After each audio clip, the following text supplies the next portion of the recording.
我原来想大件角色全做 T0， 是不是很大胆？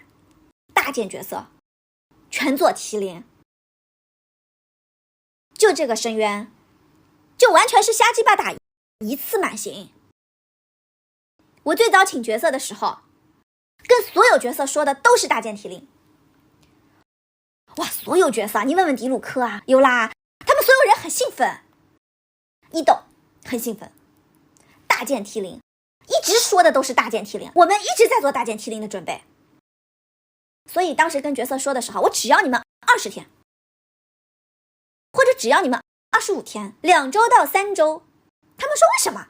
我说很简单，玩家每天刷2遍，圣遗物每天2个小时，2个小时刷2遍，黎明刷苍白，黄昏刷染血，玩家每天刷2遍，刷10天，20套，我选一套，2+2啊，刷到双爆就完了。他们选一套，那10天就够了。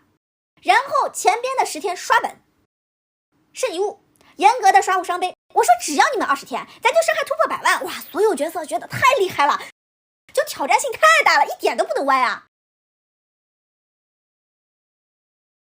但是后来我还是放弃了你知道为什么？我研究了大量的大件 T0 的游戏，也有一些大件 T1 的，还有尤其是最近这2年，有一些实验性的元素大件的，国外的有的我都看了，我专门看研究，我就一直下不了决心。其实在迪鲁克的时候，我就想做一个元素大件的 T0 主 C， 后来也被淘汰了。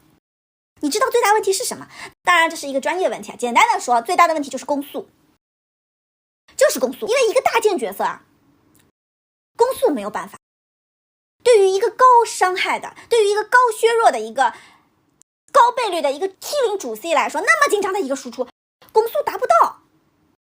大件 T0 的攻速达不到，因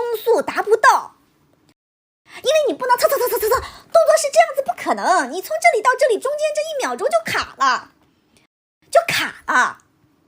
第一是攻速达不到，无论怎么样，我想来想去，因为我算个内行，我不做我就知道攻速达不到，攻速实现不了。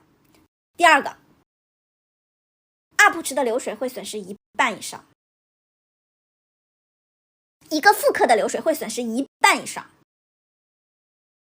每一个角色会损失1半以上的流水是看不到的，或者是在几个角色一起复刻当中，流水就不好做了。最后我差不多1秒钟的思想斗争，那是个重大决定。一个个角色都是按照 T0 主 C 准备的，排档期呢。后来说放弃，我自己决定放弃，一个人做的决定，一个人的思考，1秒钟以后我就放弃。我第一个打电话给迪鲁克，我说我放弃迪西亚 T0。他就接受不能接受啊！迪鲁克已经完全沉到火系大剑重回主 C 当中去了，知道吗？就想的已经好的，狼墨都准备好了，怎么可能就过来说服我？我说你不用跟我说，你都不太清楚，反正大剑 T0 说怎么可能你能做的，就开始给我忽悠。迪西亚这个那个啊，就我放弃了。然后我跟伊豆说放弃，伊豆说总算来个大剑不是延禧的了啊，所有人大家都觉得太遗憾了。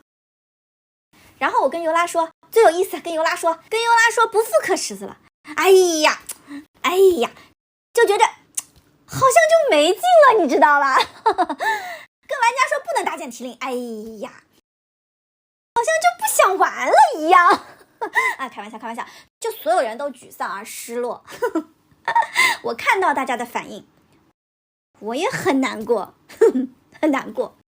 我后来还是放弃了。所以原神是一个学习，它对于一个追求高快爽的游戏来说，它是破坏性的。它凸显了大剑 T0 的风格，又能怎么样？你丢掉了流水，丢掉了，牺牲了人物，孰重孰轻啊？所以我在学习做一个策划的思考，